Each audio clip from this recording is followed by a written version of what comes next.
Kia ora, Christina. Welcome. Kia ora, Meredith. Thank you for this opportunity. So part of the NZAPH, we're wanting to really chat with people who are practicing hypnotherapists out there and find out a little bit about what brought you to becoming a hypnotherapist and also how you go about doing hypnotherapy and, so just doing a bit of a journey of knowledge, unpacking. Yeah. So I'm curious about how you got into hypnotherapy. Do you want to share that? Sure. Well, it's been a long journey to come even to New Zealand, but I feel it as my home now. Even though I tried what to fit in the place and especially at work and the teams and the type of work I was doing for local government, always felt like something is missing or not quite right.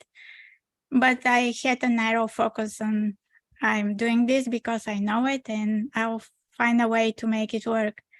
But at some point, it just got to the limit of my acceptance and the way I looked at what my life will be. So I decided to have a break and find a way to relax myself because I got very stressed and started doing relaxations and then got into meditations.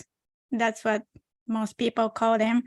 Then I found one lady who was doing hypnosis for relaxation, and I really enjoyed that type of work on the body and the mind and got interested, and it really worked for me to relax my body and calm my mind and be able to look for opportunities outside of my box of comfort.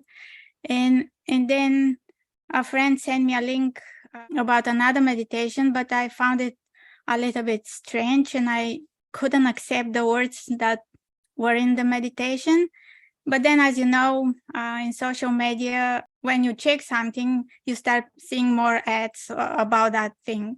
And that's how I started seeing more about hypnotherapy and got interested. And I was like, maybe I can do that because I always been interested in psychology and how the mind works.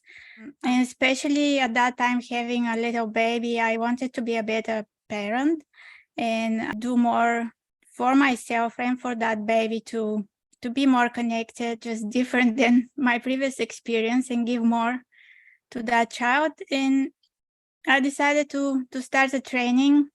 I really enjoyed it. I wasn't sure that I'll be able to become a hypnotherapist, but I just wanted to know how to do it. And then after the training, I got so passionate that I really wanted to save the world and help anyone, which didn't work.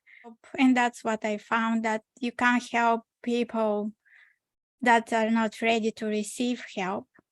It works only to people that are with open mind and willing to work on themselves. And started building my confidence in doing additional trainings to be able to understand more of the mainly connections of body and mind, how it works, what hypnosis really is. Then started practicing, and I've seen a lot of results, and that encouraged me to keep going. In your opinion, why do you think hypnotherapy works? I think it works when people are ready for change and are willing and trusting the person in front of them. That's why, for my opinion, it's important to build rapport with every client. And also, hypnosis does work. Hypnotherapy is one of the best, in my opinion, approaches in dealing with a lot of mental and physical issues. But there have been, as a lot of people know, some myths about hypnosis, which are not helping, but I hope with these kind of interviews will help people understand better what hypnosis and hypnotherapy is and how it can support and help them overcome their issues or get what they want in their life. And some of the myths are that hypnosis it doesn't work to everyone, that some small percentage of people are able to be hypnotized, which is not true, because hypnosis is a natural state. And we experience hypnotic trance many times during the day, mainly when we wake up in the morning or go to sleep, just before we go to sleep at night. And every time we have focused on something that we are doing, that strong focus creates that hypnotic state. And then the therapy part comes with the suggestibility, and everyone that is with open mind can be suggestible. The other myth is that hypnotherapy is way of, or hypnosis way of control, and you never have control of anyone else's mind unless they give you permission. But everything that is against your will, you never let it in, and that can't change people. It's those kind of things that people think are scary, that they'll go to another altered space, they will lose control, or the therapist will do something in their mind that will cause them more issues, that fear of losing control. I know from experience and practice that hypnotherapy is not entertainment. Hypnosis could be used as entertainment, but not hypnotherapy, and it could be very beneficial to everyone.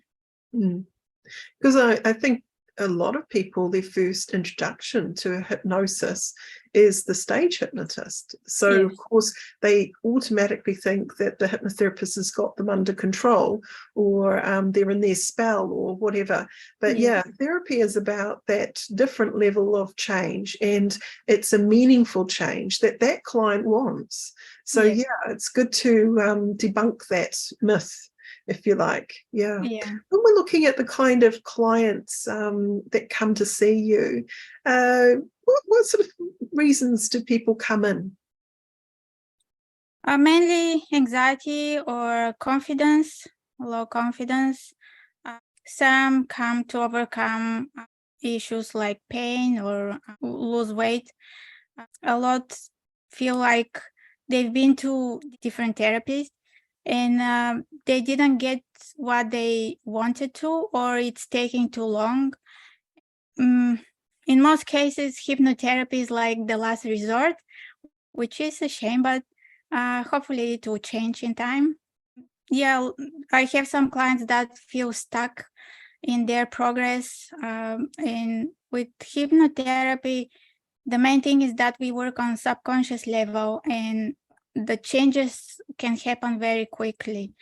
Getting support and guidance through the process, that really helps to excel their progress and reaching to their meaningful life or whatever they desire. What makes you different in your hypnotherapy practice, perhaps, to maybe other ways other therapists work with clients? Maybe everyone is different, but I feel that I found myself in doing this type of work. Even though I learned a special protocol to do hypnotherapy and then different types of therapies, I do a combination of all my knowledge to be helpful of the person in front of me. And I'm providing support not only during the session, but long after the session or sessions. Also, I don't see their problem or their illness when they come to me. I see the light they are, the love they are, and their potential. And that's what I focus on, and I help them find that inside of themselves, so they be able to connect again to their inner being, their soul or spirit, whatever everyone can call it. And that really boosts their confidence that they're special, they're loved, and they're connected to everyone. And so they'll be able to do or have or be whoever and whatever they want. I think the mark of a great hypnotherapist is someone who has this immediate positive regard for who they're working with, and the deep understanding that the client holds the answers and that we're here to hold space, right? Yeah, definitely.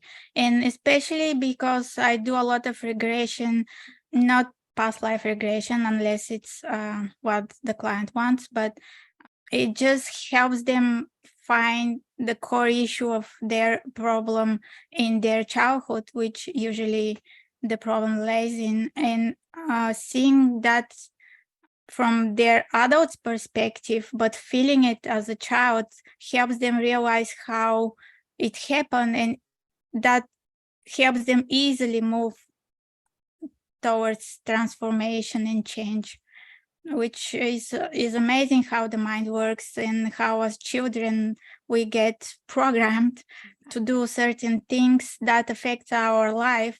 And even though as children those programs are helpful because they're like a mechanism to help us cope at the time, later in life they could be sabotaging us or preventing us to do and achieve our goals and desires.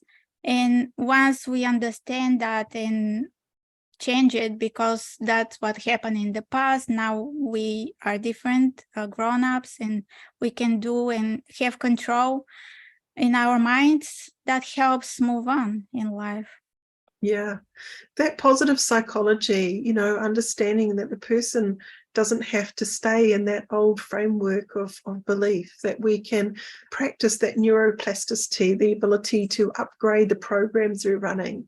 And I think that's what I enjoy the most about hypnotherapy work, is that you're helping a person to really transform the way that they're running that program and to let go of the old programs that no longer serve them. And I think a lot of times in the past, therapy was very much focused on issue rather than solution. And as hypnotherapists, this is what we help hold space with, is like life beyond whatever was happening before. What do you want that to be? And that's you being that guide and supporter of that new story for them.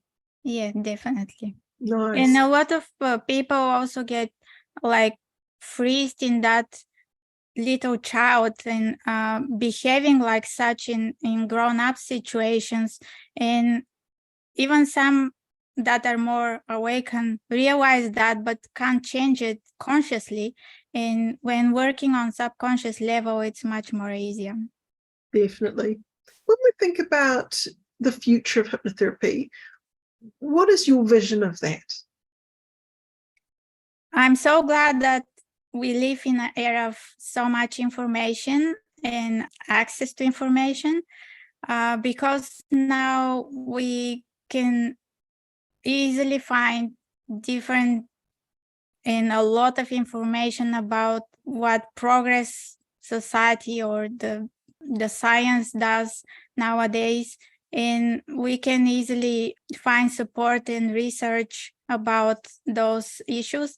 And especially now with quantum physics and neuroscience and all trauma developments, I see more and more supporting what we do. They just call it differently. It's not hypnosis, it's brain waves or meditations or work on a subconscious level or theta healing.